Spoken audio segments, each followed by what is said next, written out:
Hey, everybody, I'm Tom Vassell. And I'm Mike Delisio. And I like cheese. And that is why I'm interested in this game called Fromage. You know, Tom, fun fact, fromage means cheese in French. Who'd have guessed? Well, that's actually pretty handy for me. If I ever go to France, that's all I want is cheese. Fromage is a 1 to 4 player game.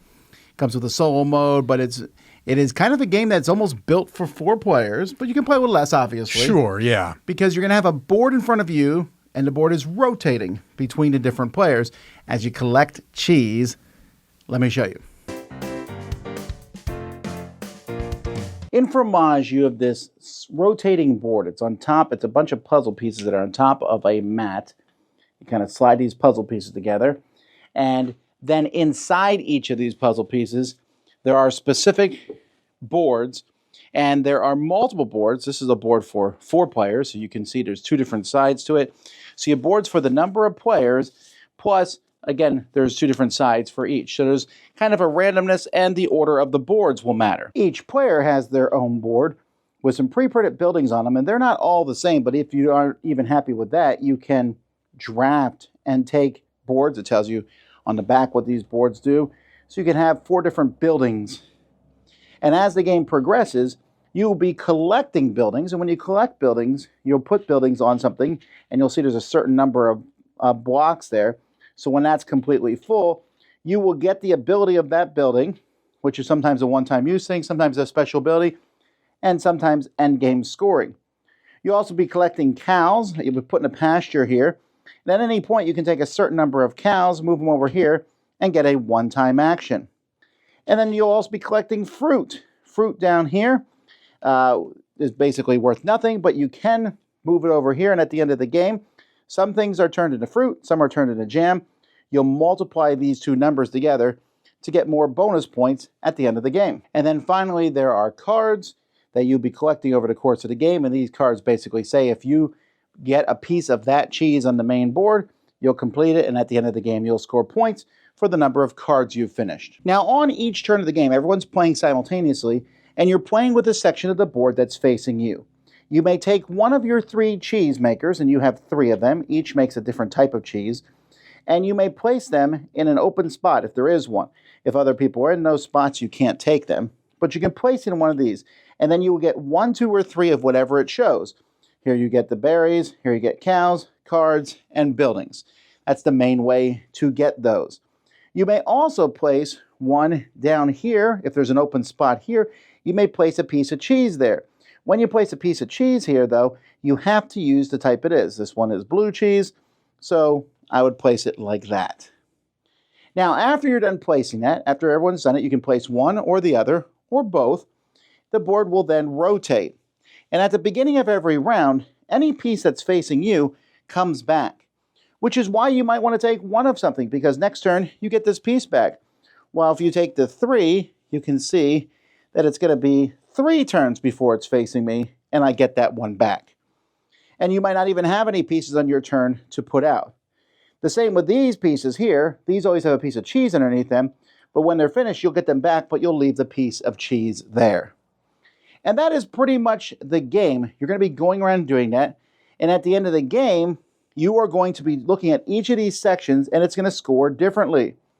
This one's going to score for trying to be having cheeses that are next to each other, having a big group, and these spots count as any color cheese.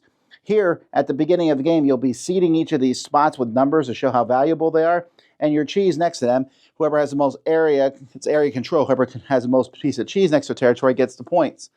Here, you want cheese on as many different rows as you possibly can, although when you put a cheese in a row, it's also going to give you an immediate bonus. And here, you want a full table if possible, and then you want to be on the right plates of each table. Because if I have 3 full tables, each gold plate is worth 9 points. So you add those points, plus any points that you got from your board, and whoever has the most points is the winner.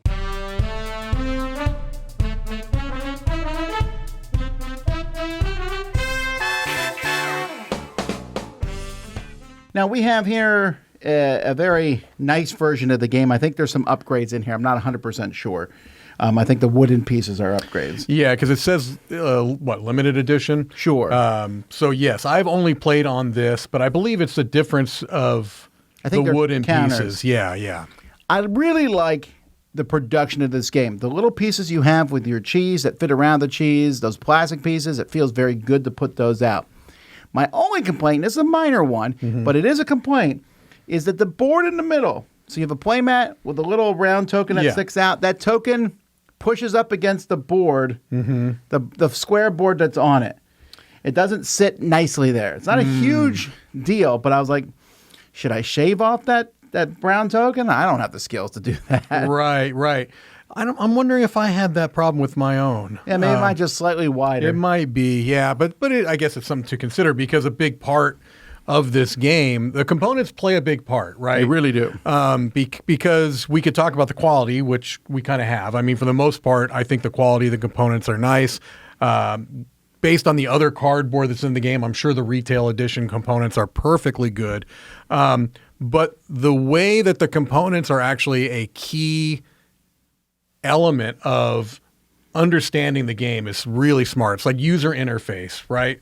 Because the way that they're facing tells you when you're going to get access to that worker again, which is brilliant. There are so many games that have countdowns. Yeah. That's fine. Sure. But this one, I don't have to worry about. I don't have to even do it in my head. I just say what pieces are facing me, they're mine. Yep. You get them at the beginning of your turn. And because of that, this game has simultaneous play, which makes the game go pretty fast. Yes. It says 40 on the box, and I think that's so accurate. correct. I think that's accurate. Yeah. In fact, I wonder sometimes, and this is like a minor wish, that the game would go a little longer, especially for some of these spots in the board. Because sometimes I played this and I'm like, well, I wanted to really, kind of control this section of the board, but I'm only going to see it 25% of the time. Sure. And so I might get 3 or 4 pieces out, and that doesn't feel like control. I wouldn't have minded if it lasted a little bit longer. Yeah, I can see what you're saying. I think that's especially apparent on the pure area control part of the board that has the map, is that usually in an area control type of a thing, control means more than 1 or 2 pieces. And here, 1 piece might get you the majority. So I can understand that idea. The game is actually pretty easy to teach people. There's a few things that are a little weird. Explaining how the fruit comes, because when I didn't mention the overview, but sometimes when you put a cheese out, you have to have a fruit token that you then move over to jam or to fruit, and then they multiply times each other. Very mechanical thing. That is, yes. The explaining how the one section scores, where it's like you want full tables, and then if your table, the number of full tables times the plates you have. Right. This is minor. I'm like, got it. Yeah. But if you're playing with new folks, there might be a few things. But other than that, it's pretty easy to teach people. How many cows you want? Put your piece of cheese on that one. Right. And that is important because this is a game that I would feel that I could introduce to players that have not played a lot of games. Right. I wouldn't consider it necessarily beginner game. No, it's not. But it's like a next level. It is a next level, and so it's important to point out that some of those scoring areas can be a little bit challenging. I think even how the buildings on the top work can be a little bit challenging for people too. But for the most part, it's a pretty self-explanatory, and for the parts that's not, they do a nice job of putting diagrams on the board and things like that to try to help explain how the scoring works.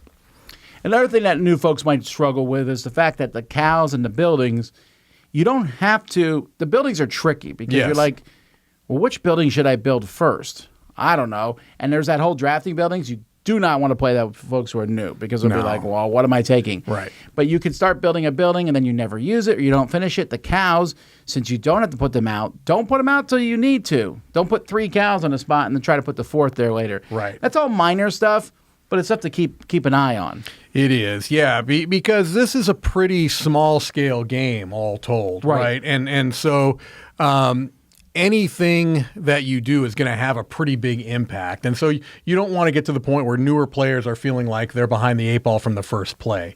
And this is one that I feel like the first time people are playing it, you're going to just have to push buttons, pull levers, and you have to understand that nuances will come out the more you play it. Sure. Because there are some nuances in there. It seems straightforward, and it is, but there are some little things that you find through repeated play that can inform strategies in the future. Yeah, I like it a lot. I like there's minor things about it. There's one, I think the cards that you draw are completely luck-based. That's the one negative about gameplay I don't love, because you draw a card and it says you need a piece of blue cheese that faces this way. And I'm like, well, they're all gone. It's too late. Or there's one left and I don't really want to go to that spot right now.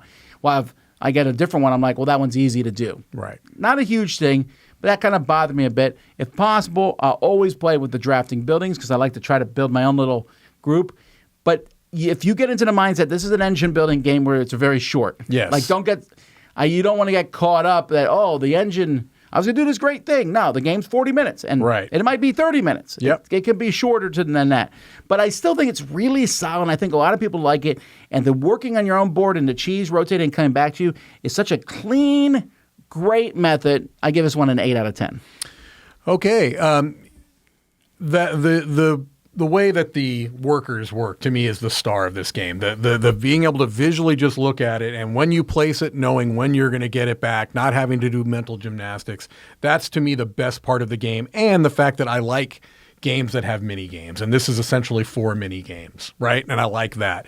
The biggest negative for me is, one, you mentioned the cards. Sometimes you're just going to draw into something you've already got. Sometimes you're going to draw into something you can never get. It's a little... I don't think cards is a strong strategy. It's really not. It's really not. It's something you do as an addendum to anything else. My biggest negative to the game is that I think that it doesn't have a tremendous amount of plays in the box. I really do think it's going to get samey after a while. I do wish, pardon me, that there was more variation, that maybe they had given you 2 of each of the pie piece boards that did something slightly different. They've already announced a standalone expansion, and I think that's going to be necessary if this is a game you want to play often, because it's such a small scale. I think maybe for gamers, though. I think folks who, like an ordinary folk, they might not. This might not be a problem for them. And the boards flip over, so there's some variance. A little bit of variance, but yeah, I just do wonder about the longevity. So I'm recommending it. I'm giving it a 7.5, but not quite to the 8 or the excellence phase. It's a very, very pleasant game. It's something that's going to give you good feels throughout. And so if you're looking for a game that gives you a lot of positive reinforcement with some incredible UI. User interface, some of the best I've ever seen. Fromage is worth checking out. Well, there you go, folks. That's Fromage. I'm Tom Vassell. I'm Mike DeLisio. I'm going to eat some cheese.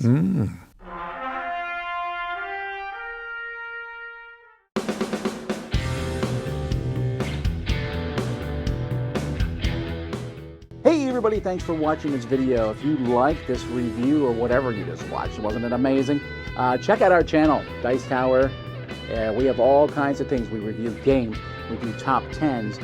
We play games live. It's all about board games, but especially the people who play them. Check out Dice Tower YouTube channel.